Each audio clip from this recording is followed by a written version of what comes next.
This is the Swan 117XC power supply, designed for use on various ham radio components made by the company many years ago.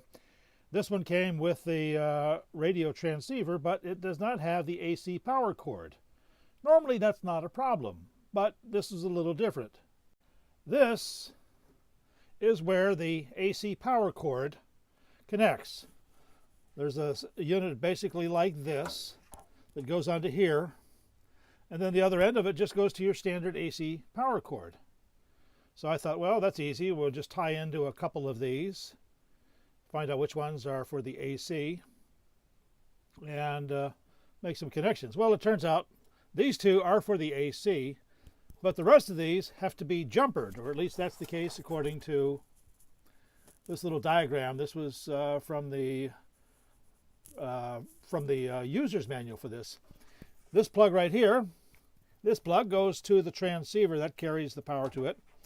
And then there's another one here, a small one. This connects to the audio output of the transceiver, so you can have your power coming out of this going to the transceiver, and you get a nice big speaker, and there's also a headphone jack in the front.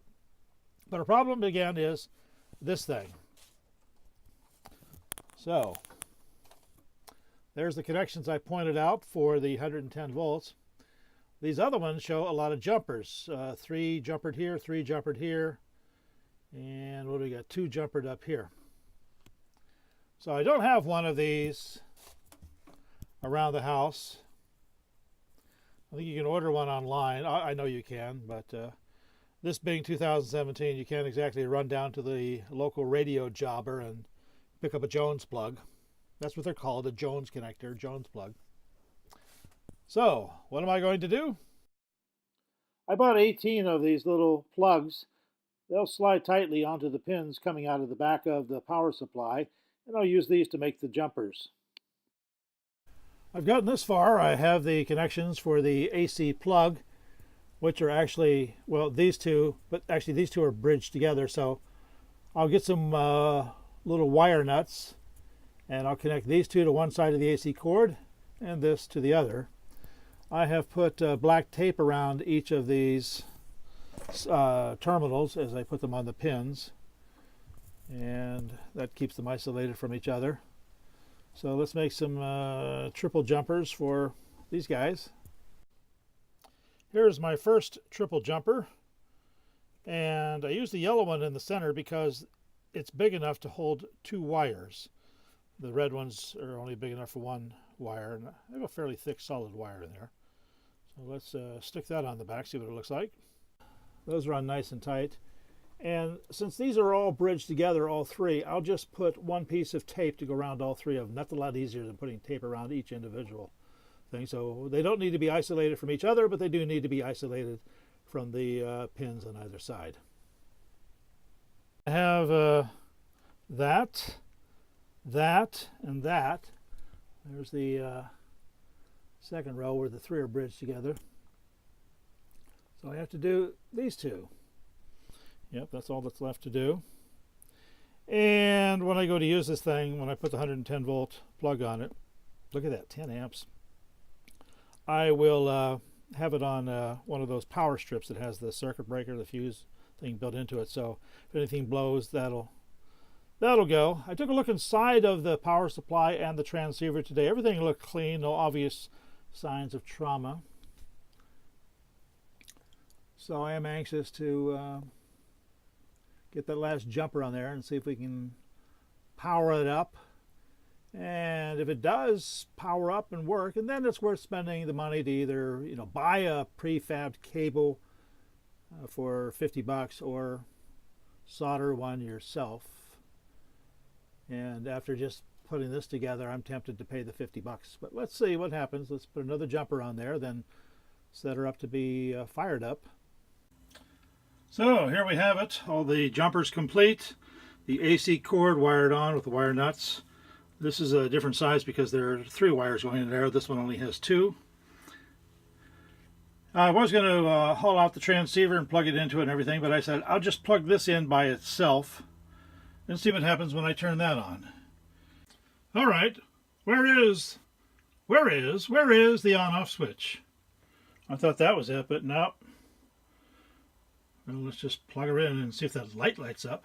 I assume the power on-off must come from the cable connecting it to the transceiver.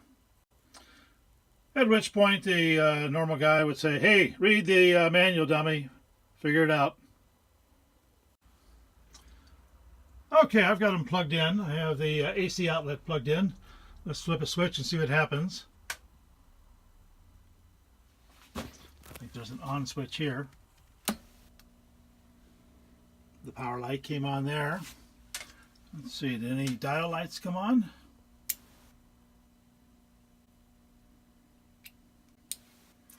I don't see any dial lights.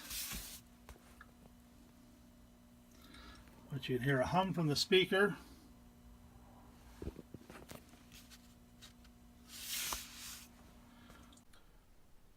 I connected the transceiver and the power supply together, and the first couple times I turned it on, well, one time the light came on, but nothing else happened. Another time I heard this clickety clickety clickety clack, and the speaker went, and I realized what that was. That was a relay. It must have been stuck. It finally came on. Let's turn off the lights here, so you can see the dial lights work. Tubes inside. And the speaker humming away over here. I have a very short piece of wire hooked to the antenna output. I'm going to go take a look around here for a moment and see if I can actually pick up something on this. But right now I'm just pleased as punch that my little jumper cable system worked on the back of the power supply. That beats spending $50 on eBay for a plug that might not be needed if the radio is trashed. So let's see if we can actually pick up a radio station on this radio. By the way, when it comes to the transmitter part, a licensed amateur radio operator is going to check that out.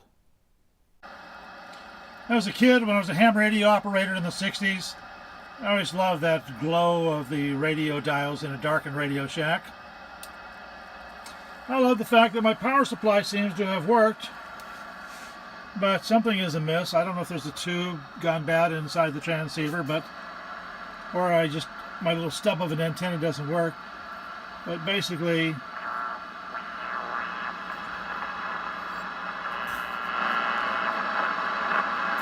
that's all I'm picking up, is that sort of thing.